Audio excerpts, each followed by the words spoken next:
अब हम देखेंगे कराधान। कराधान क्या होता है? जब सरकार जो भी योजना चलाती है देश के लिए या राज्य के लिए, तो उनको उसके लिए धन की ज़रूरत पड़ती है और वो धन उनको सेवा कर, बिक्री कर या आय कर के रूप में प्राप्त होता है। तो आयकर जो आय अर्जित करता है, कोई कर्मचारी हो या व्यापारी हो, तो उनको आयकर देना होता है। और आयकर कैसे देंगे, उसकी गणना किस प्रकार से करेंगे, वो हम देखेंगे।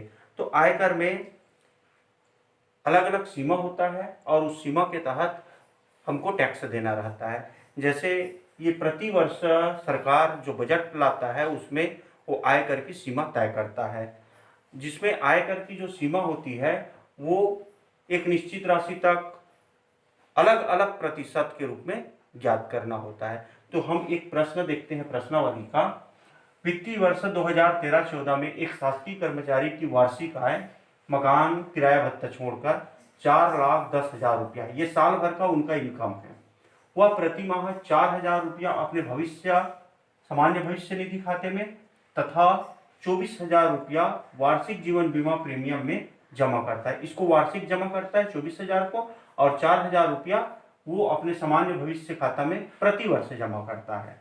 वह 25,000 रुपया का राष्ट्रीय बचत पत्र खरीदता है। प्रधानमंत्री राहत कोष में जो 100% कर मुक्त होता है 20,000 रुपया, तथा एक वृद्धाश्रम में 12,000 रुपया, इसमें जो कर होता है वो 50% तक छूट रहता है, दान करता है। उसके द्वारा वर्ष के अंत में देय आयकर की गणना कीजिए। सभी बचत, जो भी बचत कर रहा है, बचत कौन कौन सा कर रहा है, ये सामान्य भविष्य निधि में कर रहा है, जीवन बीमा प्रीमियम खरीदा है, राष्ट्रीय बचत पत्र खरीदा है, तो ये कहलाता है बचत। तो इस बचत में उनको जो छूट मिलेगा वो 1,00,000 रुपया तक होगा।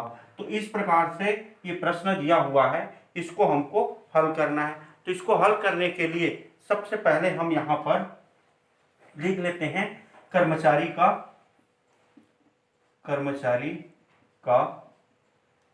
कुल आय या कर्मचारी का आय ये दिया है 4,10,000 रुपये।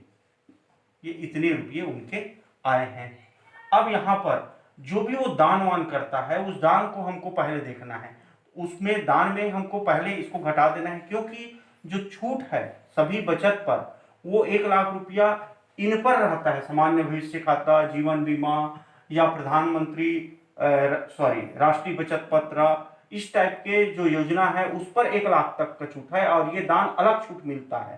तो पहले हम ये दान पर उसने कितना दान दिया उसको हम पहले निकालेंगे। तो ये लिख लेते हैं दान किस पर, प्रधानमंत्री राहत कोष।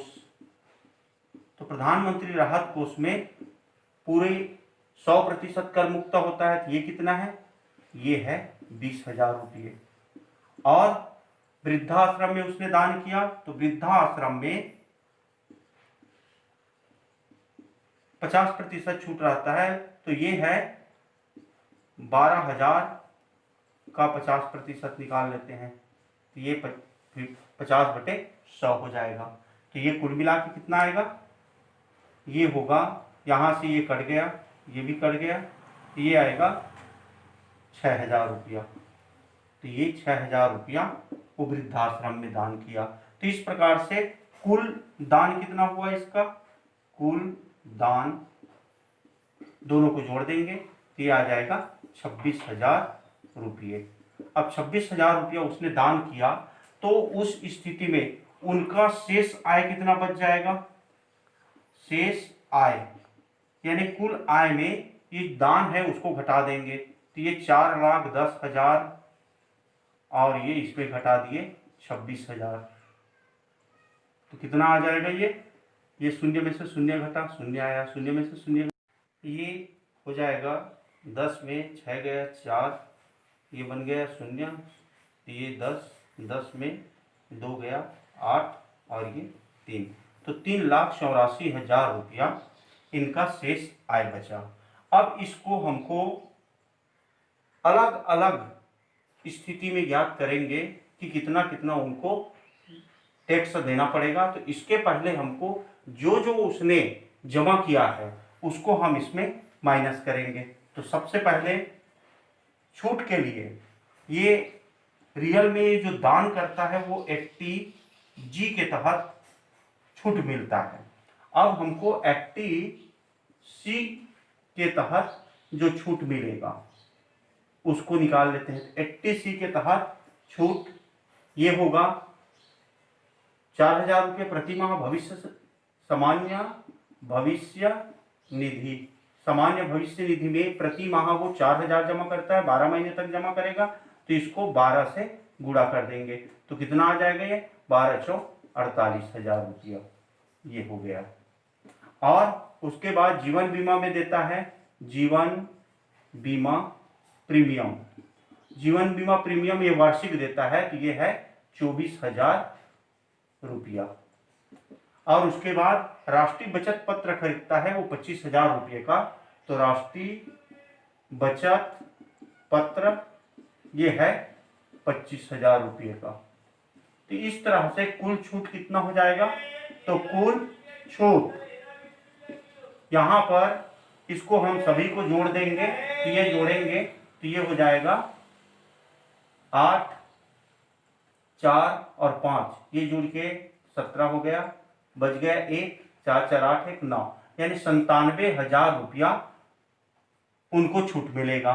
तो उस स्थिति में आयकर योग्य राशि क्या हो जाएगा, आयकर योग्य राशि यहां पर जो शेष आय है उसमें से छूट को हम घटा देंगे। तो ये आय शेष आय है 3,84,000, अब इसमें घटा देंगे 97,000 को, तो ये आ जाएगा 0, ये हो गया 0, ये भी 0, और ये 14 में 7 गया 7, बच जाएगा 7, 17 में 9 गया 8, और ये बचा 2, यानी 2,87,000 रुपया इनका,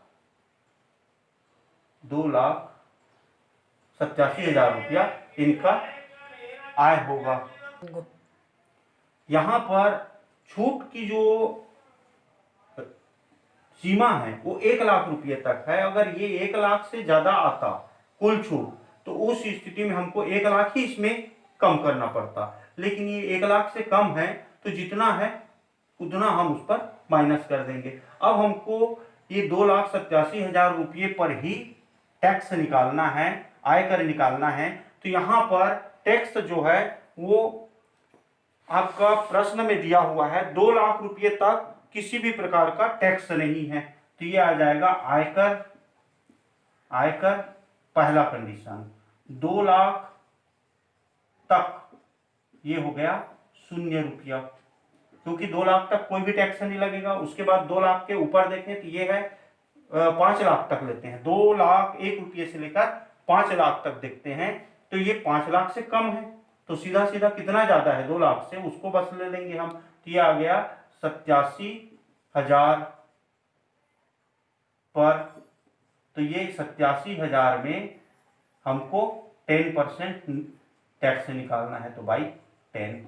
तो इस प्रकार से आ गया 1 0 कटा 1 0 कटा 1 0 कटा 1 0 कटा, तो 8,700 रुपये ये इतना टैक्स उनको देना पड़ेगा। लेकिन साथ में हमको शिक्षा उपकर भी निकालना रहता है, ये हो जाएगा शिक्षा उपकर।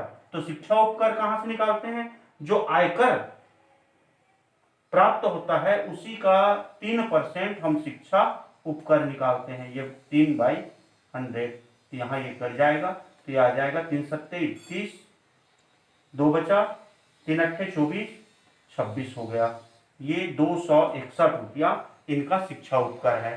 तो उस स्थिति में कुल देय आयकर क्या हो जाएगा, कुल देय आयकर। तो हम यहां पर आयकर और शिक्षा उपकर दोनों को जोड़ देंगे, जो आएगा वही कहलाएगा उसका कुल देय आयकर। ये हो जाएगा 1 रुपया, और ये 6 और 2 7 9 और ये 8, तो ये आ जाएगा 8,961 रुपया कुल देय आयकर। तो इस प्रकार से हम आयकर की गणना करेंगे। आयकर की गणना करने के लिए सबसे पहले उनका जितना आय रहता है उसको लेते हैं। उस आय में उनने जो जो दान दिया, जैसे दान किस प्रकार का हो सकता है, तो किसी भी आश्रम में दान दिया हो, प्रधानमंत्री राहत कोष में दिया हो, मुख्यमंत्री राहत कोष में दिया हो, तो वो जो दान होता है उस पर अलग अलग सीमा रहता है। कर मुक्ति की सीमा जैसे प्रधानमंत्री राहत कोष में 100% रहता है, लेकिन कोई आश्रम में जब दान करना रहता है तो 50% तक रहता है, तो उनका 50% निकालेंगे, पूरा जोड़ के उसको घटा देंगे। और यहाँ पर देखो सभी बचत 1 लाख रुपये तक कर मुक्त है, तो ये उस पर छूट रहता है। ये 1 लाख में इसको हम नहीं लेंगे, 1 लाख में हम 80C के तहत जो छूट मिलता है उसी को लेते हैं। ये 80G के तहत छूट का आता है।